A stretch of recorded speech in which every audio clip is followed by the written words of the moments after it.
Okay, this is stock number 3-111L. This is a 2006 Mazda 3. It's got the 2-liter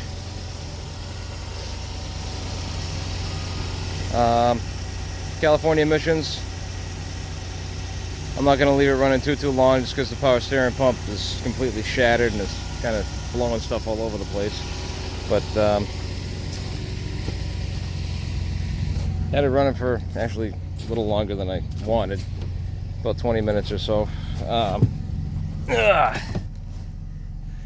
We have no check engine light, 183,547 for miles. I can't drive it obviously, but the transmission does bump forwards and backwards just fine. It doesn't really want to move that well just because the right front's kind of smashed in. But and there's no power accessories, not even air conditioning in this car. So, but the fan motor works, radio works, all that stuff works.